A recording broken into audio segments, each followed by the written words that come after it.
warahmatullahi wabarakatuh. Perkenalkan, nama saya Keisha Zafira Najam. Saya bersekolah di SLB Negeri Lasem, kelas 7A. Akan membacakan sebuah cerita yang berjudul Watu Layar. Selamat menyaksikan. Pada zaman dahulu kala, di sebuah pelabuhan pantai utara Pulau Jawa, terdapat pelabuhan Kota Lasem. Di sana ada seorang kapten kapal yang berasal dari negara Cina yang bernama Laksamana Cheng Ho. Beliau juga dijuluki dengan sebutan Dampo Awang.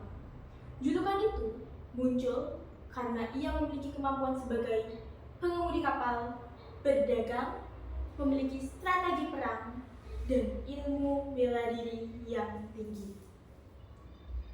Dampo Awang saat itu sedang berlabuh di Lasem.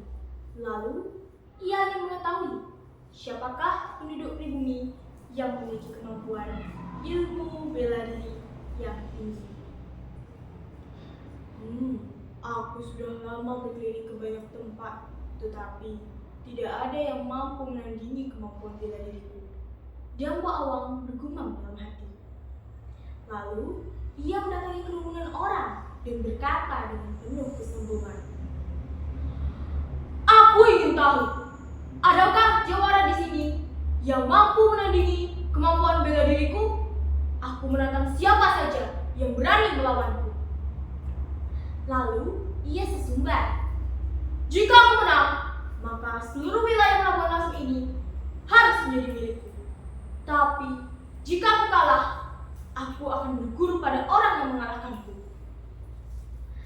Dampo Awang pun mendengar tentang Sunan Bonang, sosok yang alim yang juga salah satu dari 9 wali ternama di Pulau Jawa.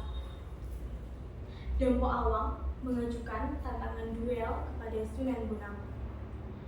"Wahai Sunan Bonang, aku, Dampo Awang, datang jauh-jauh ke sini untuk menantangmu." Sunan Bonang pun tersenyum, lalu berkata, "Anak muda, aku tidak mencari keramaian. Tujuanku hanyalah menyebarkan kebaikan dan ajaran agama Islam." Akan tetapi, Dampo Awang bersikeras. Dia mengancam akan berbuat onar. "Hei Bonang, jika kau menolak, aku akan membuat kekacauan di seluruh wilayah ini. Akan kupastikan kapal dagang di sini tidak akan berlabuh dengan tenang." Akhirnya, Sunan Bonang pun setuju.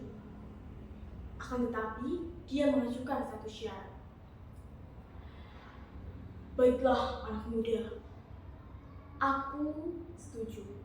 Tapi, aku ingin satu syarat. Seluruh Pelabuhan Lasem ini tidak boleh terkena imbas dari pertempuran kita yang dahsyat."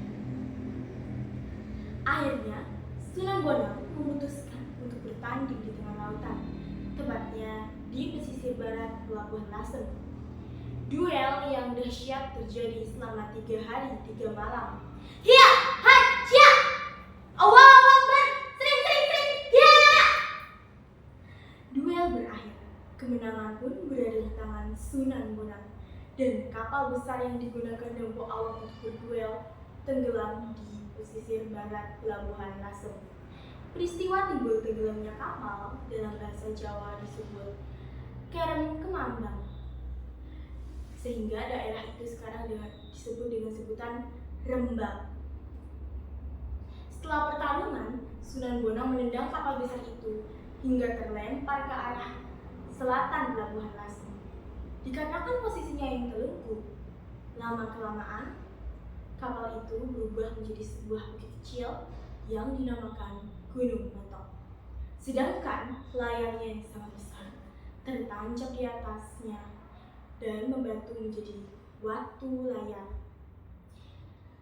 Dan jangkarnya terlempar di pantai Rembang dan sampai sekarang dikenal dengan nama Pantai Wisata Dampo Awang.